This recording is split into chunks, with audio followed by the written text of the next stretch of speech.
Today we're going to be walking through a beat that I made. It's a sample from Anita Baker, Sweet Love.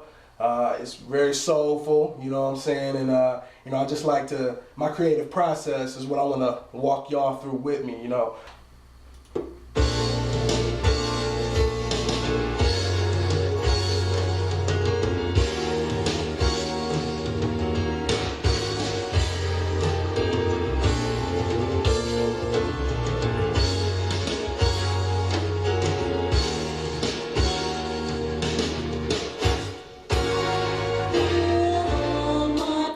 So basically, you know, that's the critical part of the song for what we're trying to do today. The whole song is beautiful. Shout outs to Anita Baker. All right, so basically, as you can see here, I got my samples chopped up. So y'all heard the intro already. I ain't gonna go through all that, but basically, I like to chop my samples to a head knocking beat, like 1, 2, 3, 4, and then from there later on you can manipulate it how you want. Some songs don't always fit like that, but fortunately for me this song did. So I got my bars evenly spaced out. I don't mess with the pitch or anything in recycle. I leave all of it standard. Don't mess with the tempo, so I'll go ahead and save that. And then what we do is we put on the keyboard. For anybody interested in knowing the hardware, we're just working with an M-Audio Key Studio, you know what I'm saying? Some standard Logitech computer speakers, MacBook. So we keep it real simple, you know. We just having fun with it. We got the song open now, and what I'm gonna do is I'm gonna just expand this window to kind of drag it out. Here we go. So as you can see, we got a Dr. Rex. We got actually 3 Dr. Rexes and 1 reed drum. But with the reed drum, we have 5 lanes of notes. So I like to keep all of my instruments separate in case I want to mix up, switch up, do whatever like that. So we're going to go ahead in here and I'm going to just get my keys out and I'm just, you know, mess around.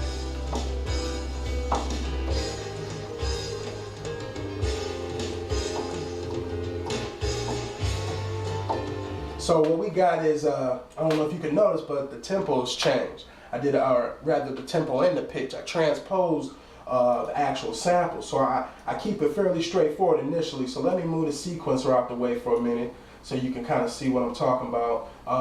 Let me expand this for you. I put the scream in because the scream 4, the sound destruction unit, that's basically for the distortion, because in the beginning of all my sample beats, I kind of like to put that old-timey distortion sound on it just to give you a little prelude to how nasty it's about to get. We got the 3 Dr. Rex loops here, and then of course we have the reed drum, and I'm just going to expand all this out for y'all. And with the reed drum, I'm using a lot of the new Kong sound files in the reed drum just because I'm used to the reed drum and I don't have any type of MPD or MPC, so having the pad filling really ain't that important to me right now. But I still use the keys and bang it out. So I'm just going to solo for y'all first. I'm gonna let y'all know this is the beginning of what we create.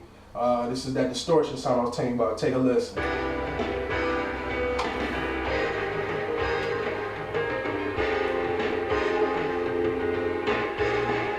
One more time. So you can kind of hear it's kind of faded back, distorted, you know, mess with the levels a little bit. All right. So we're gonna take that off of solo, and now I'm gonna let y'all hear what we're working with as far as the chops that I made. It's real simple, it's very loopy, you know what I'm saying? So I'm gonna just play it. Just a normal sounding.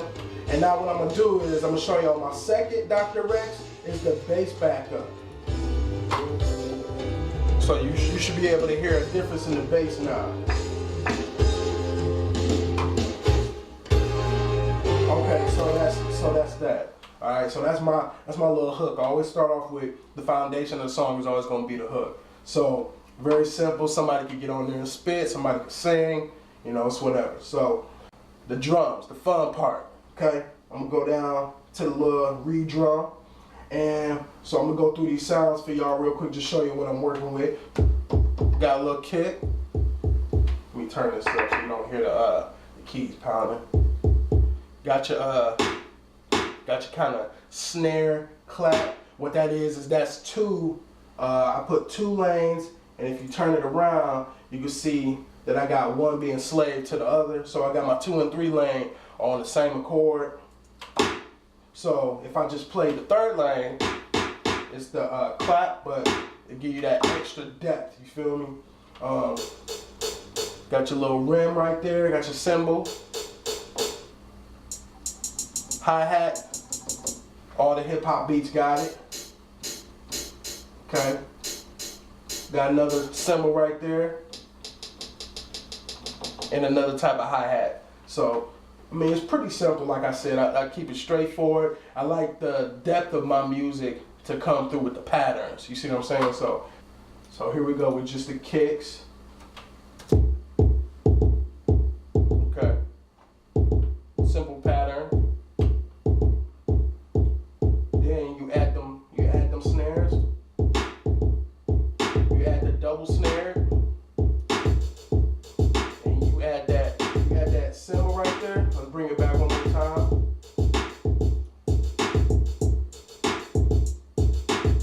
Bring that hi-hat in. Varying levels of the hi-hat. Bring that second hi-hat in. That's how we do it right there.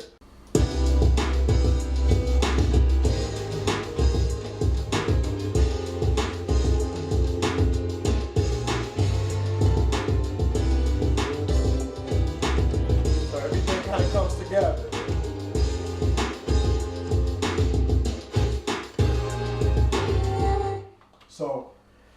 So that's that. That's the easiest part. Now the hard part on a sample like this, where I've only sampled pretty much the intro of the song, because I don't mess around too much with vocals on songs unless it is incorporated into the hook, and I didn't want the hook of this to be Sweet Love, you know what I'm saying? So the verse is basically about chopping up what you've already established as your core sample. It's like basically playing around.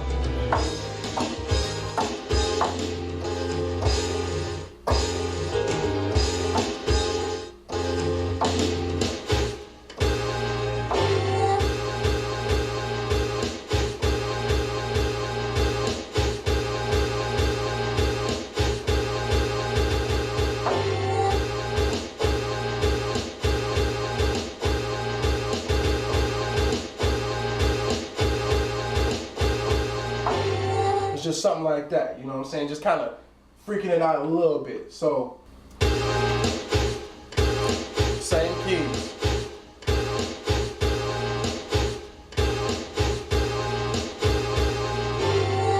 Okay, so that was cool. That was a nice little change up from the hook, but we need something else to carry that diversity in the verse, because don't nobody want to hear no,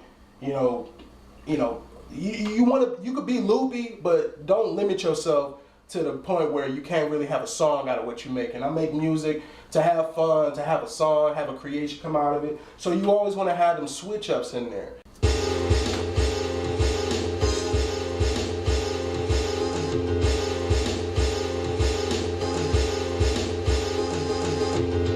And then come back with the one we just created. And I know it sounds staggered right now, but when you hear the drums with it, you're gonna definitely see the vision. And we switch it up.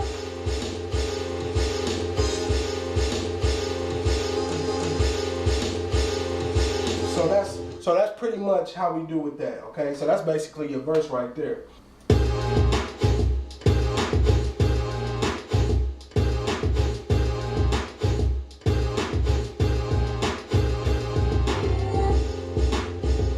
See why I took that hi-hat out? Just let the sample do its thing.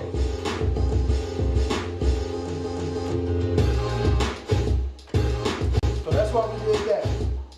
You got somebody spitting on here, get their flow on, they can get their staggered flow. Always gotta have that mentality like you just wanna hear somebody spitting, and here's the trick.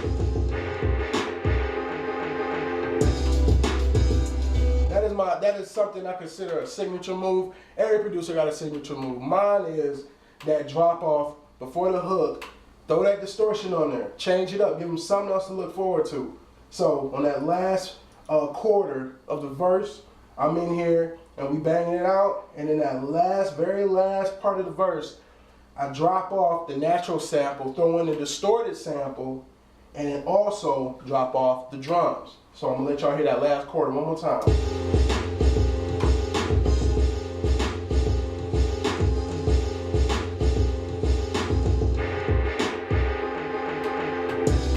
And the benefit there is it brings back that hook so hard because that knock comes back in and you like, ooh, you know what I'm saying? So that's what it is. So basically, do that, and you basically got to finish beat for all intents and purposes. No breakdowns on this. Like I said, I want to use a quick, simple beat for my first video, and I mean that's basically what it is.